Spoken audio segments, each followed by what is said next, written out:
Hi, I'm Brandon Cross with Node. Today's video is about what do you do to recover from a failed internet connection. When you get up, you go into your office and you open your computer up and you get no internet and you don't know why.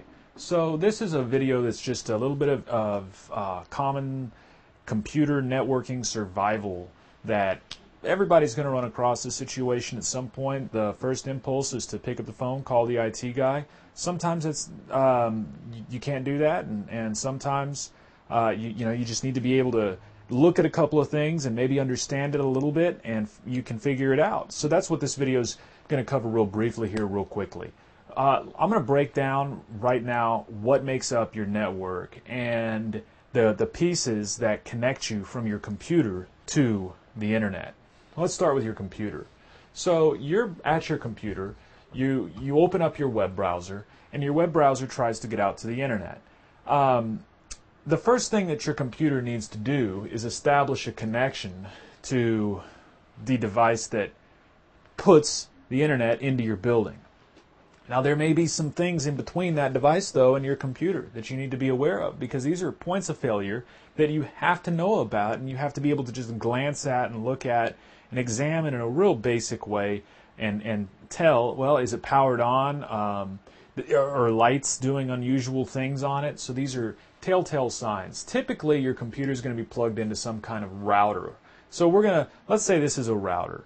And this is not the standard networking symbol for a router, but let's just represent this as a router right here. So this little box, this computer is plugged into this router. Now, an example of a router is a device like this. This is a simple Linksys 4-port router with wireless, integrated into it. And so and the purpose of this is going to be to connect multiple computers from this device to the internet. So this router might actually have more than one computer, and it might even have a computer that's connected by wireless. So we need to first look there, because this is a major point of failure, and it's typically not a point of failure that is managed by your internet service provider unless your provider has it set up that way specifically.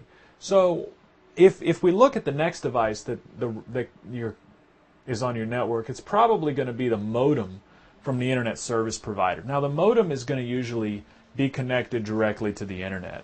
And an example of a modem might be a device like this. It typically is going to be a small black box or something like that. This isn't, but it'll typically be a small black box. And it's the telltale sign that it's the modem is going to be that there's going to be a line going from your wall or something directly to this device. And this plug here is for DSL. But it might be a post for cable modem or something like that. But a lot of times you'll have a simple small black box or just something like this from the internet service providers. This is equipment that they give you and you plug up to your router. Now this actually has a router built into it. It has a 4-port switch in the back there. It's got the DSL port. It's even got wireless integrated into it. So it could serve a dual purpose, and I could actually take and consolidate these two things together and end up with one single device that does it all.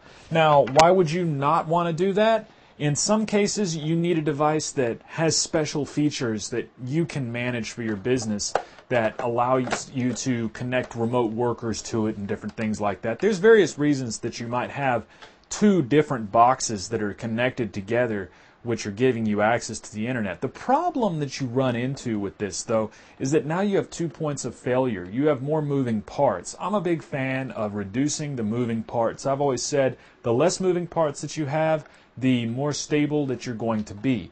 Moving parts give you complexity. They give you features. So features equal complexity, which equals costs, and so on and so forth, and points of failure.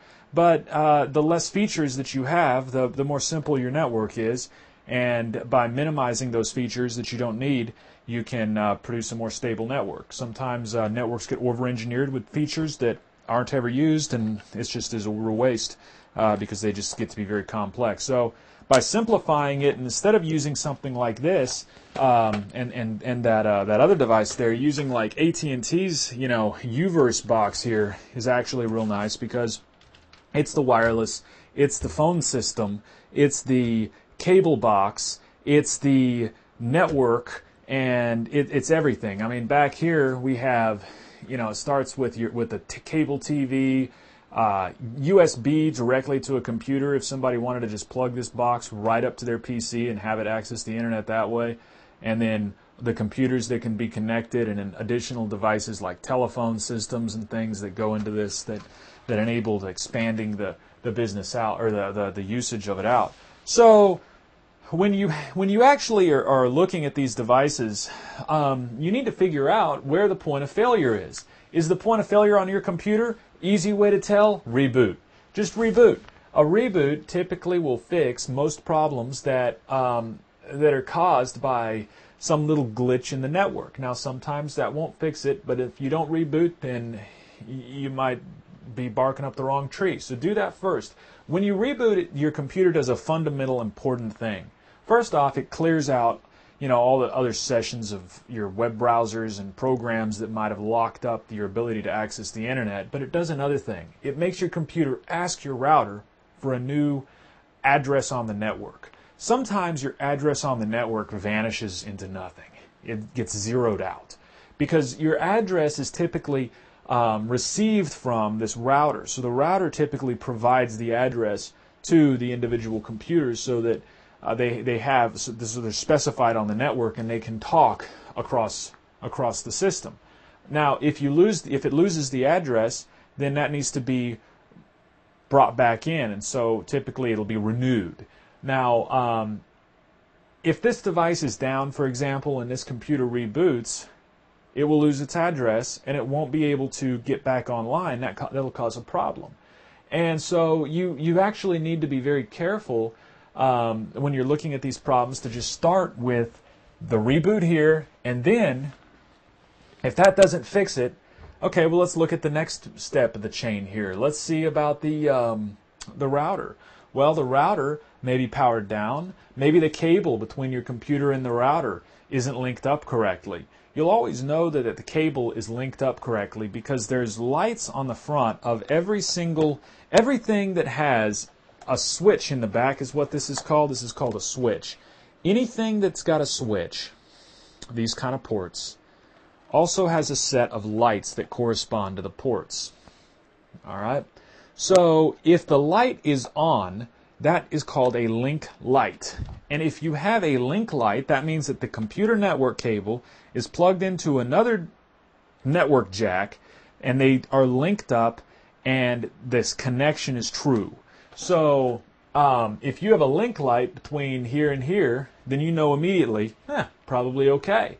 The next thing to maybe do is to reboot the router here, and just power cycle it, pull the plug it back in, see if that fixes it. Sometimes it does, because what now you're doing is you're forcing your cable modem or your DSL modem, you're forcing your modem to give an address to your router again. Whereas when you rebooted the computer, you were forcing the router to give your computer an address. So it kind of goes down the chain. So now if your router had lost its public address for some reason, then it won't be able to connect you to your internet anymore, and you need to ask the modem for another one, and power cycling that device is the way that you make that request. So that's why the power cycle there is very important. Now, if it still doesn't work, maybe there's a problem on your internet connection itself physically. On this modem here, this ADSL modem that I've got here, let's just take a look, and you can see that there's a DSL and an internet indicator there, and there's lights that would otherwise be lit up and turned on right here if this box was plugged in. There's also lights over here for these link lights if there were cables plugged in to any of these. So if my internet connection light is up and my DSL light is up, that indicates that this box is online. If either one of those lights, though, aren't on, then I know I have a problem. On my cable modem box, it says cable is the light, and there's also an internet light there, incidentally. So that's good.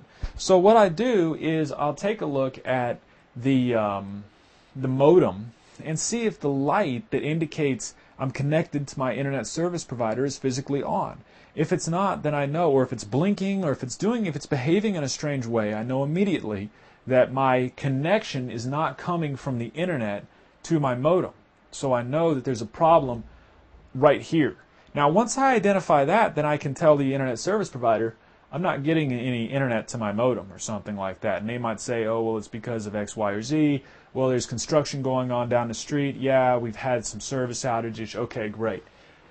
So once we've established where the failure has occurred, we can mitigate it, take action, and fix it.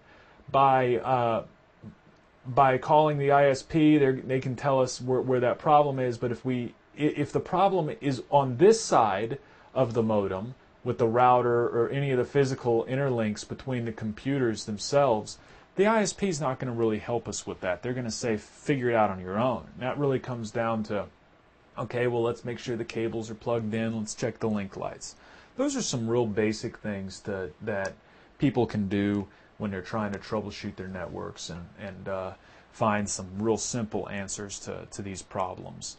That's all I wanted to cover today on this. I hope you found it interesting, and I'm Brandon Cross with Node of Texas.